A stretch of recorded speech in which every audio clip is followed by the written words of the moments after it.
Assalamualaikum warahmatullahi wabarakatuh.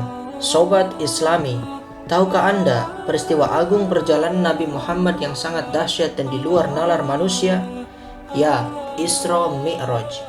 Isra Mi'raj adalah peristiwa perjalanan spiritual Nabi Muhammad SAW dari Masjidil Haram menuju Masjidil Aqsa hingga ke langit ketujuh. Isra Mi'raj berasal dari kata Isra yang artinya perjalanan malam dari Masjidil Haram ke Masjidil Aqsa, dan Mi'raj yang artinya dinaikkan ke Sidratul Muntaha untuk menerima perintah sholat dari Allah Subhanahu wa Ta'ala. Dalam hadis yang diceritakan Anas bin Malik, peristiwa ini bermula ketika Nabi Muhammad dibawakan buraq, sejenis hewan berwarna putih dan bersayap yang langkah kakinya sejauh mata memandang. Rasulullah kemudian mengendarainya ke Baitul Maqdis dan masuk ke Masjidil Aqsa untuk mendirikan sholat sebanyak 2 rakaat. Setelah itu, Jibril membawa Nabi Muhammad menuju ke langit ketujuh. Dalam hadis tersebut dikisahkan, di langit tingkat pertama, Nabi Muhammad bertemu manusia sekaligus wali Allah pertama di muka bumi, yaitu Nabi Adam alaihissalam. Saat bertemu Nabi Adam, Nabi Muhammad sempat bertegur sapa sebelum akhirnya meninggalkan dan melanjutkan perjalanan. Nabi Adam membalas dengan membekalinya lewat doa agar selalu diberikan kebaikan pada setiap urusan yang dihadapi. Kemudian di langit kedua, Nabi Muhammad SAW bertemu Nabi Isa dan Nabi Yahya. Nabi Muhammad disapa dengan ramah oleh kedua nabi para pendahulunya itu. Sewaktu akan meninggalkan langit kedua, Nabi Isa dan Nabi Yahya juga mendoakan kebaikan kepadanya.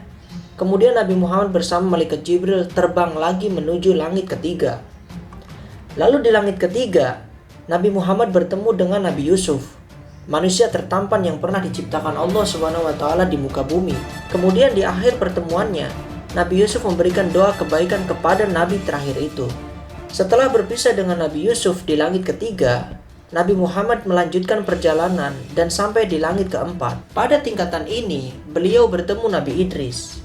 Nabi Idris merupakan manusia pertama yang mengenal tulisan dan nabi yang berdakwah kepada Bani Qabil dan Memphis di Mesir untuk beriman kepada Allah Subhanahu wa Ta'ala.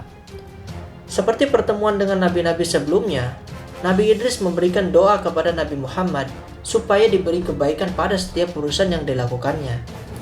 Selanjutnya, di langit kelima, Nabi Muhammad SAW bertemu dengan Nabi Harun, yaitu nabi yang mendampingi Nabi Musa berdakwah mengajak Raja Fir'aun, orang yang menyebut dirinya Tuhan, dan kaum Bani Israel untuk beriman kepada Allah Subhanahu wa Ta'ala. Harun dikenal sebagai nabi yang memiliki kepandaian berbicara dan meyakinkan orang. Di langit kelima, Nabi Harun mendoakan Nabi Muhammad senantiasa selalu mendapatkan kebaikan pada setiap perbuatannya. Pada langit keenam, Nabi Muhammad dan malaikat Jibril bertemu dengan Nabi Musa, yaitu nabi yang memiliki jasa besar dalam membebaskan Bani Israel dari perbudakan dan menuntun mereka menuju kebenaran ilahi. Selama bertemu dengan Nabi Muhammad, Nabi Musa menyambut layaknya kedua sahabat lama yang tidak pernah bertemu. Sebelum Nabi Muhammad pamit meninggalkan langit keenam, Nabi Musa melepasnya dengan doa kebaikan. Perjalanan terakhir, Nabi Muhammad ke langit ketujuh bertemu dengan bapaknya para nabi, yaitu Nabi Ibrahim alaihissalam. Sewaktu bertemu, Nabi Ibrahim sedang menyandarkan punggungnya ke Baitul Mamur, yaitu suatu tempat yang disediakan Allah SWT kepada para malaikatnya. Kemudian, Nabi Ibrahim mengajak Nabi Muhammad pergi ke Sidratul Muntaha sebelum bertemu dengan Allah SWT untuk menerima perintah wajib sholat. Sidratul Muntaha merupakan sebuah pohon yang menandai akhir dari batas langit ketujuh. Masih dalam hadis yang sama, Nabi Muhammad SAW menceritakan bentuk fisik dari Sidratul Muntaha, yaitu berdaun lebar seperti telinga gajah, dan buahnya yang menyerupai tempayan besar. Namun, ciri fisik Sidratul Muntaha berubah ketika Allah SWT datang. Bahkan, Nabi Muhammad SAW sendiri tidak bisa berkata-kata menggambarkan keindahan pohon Sidratul Muntaha. Pada kepercayaan agama lain, Sidratul Muntaha juga diartikan sebagai pohon kehidupan. Di Sidratul Muntaha inilah Nabi Muhammad berdialog dengan Allah Subhanahu wa Ta'ala untuk menerima perintah wajib sholat 5 waktu dalam sehari. Di hadapan Allah Subhanahu wa Ta'ala, Nabi Muhammad mendapatkan perintah sholat dengan mewajibkan sholat 50 waktu kepadanya dan umatnya. Setelah menerima perintah tersebut, Nabi Muhammad kembali ke bawah dan bertemu dengan Nabi Musa. Nabi Musa menyarankan kepada Nabi Muhammad untuk meminta keringanan kepada Allah Subhanahu wa taala. Setelah 3 kali menghadap Allah Subhanahu wa taala, Nabi Muhammad akhirnya diberi keringanan oleh Allah untuk melaksanakan sholat 5 waktu dalam sehari. Peristiwa Isra Mi'raj ini terjadi hanya dalam waktu 1 malam. Ketika Nabi menceritakan kepada kaum Quraisy, mereka tidak ada yang percaya satu orang pun, kecuali Abu Bakar.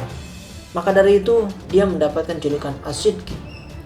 Diceritakan juga bahwa latar belakang terjadinya peristiwa ini adalah hadiah atau hiburan dari Allah Subhanahu wa taala untuk sang baginda Nabi.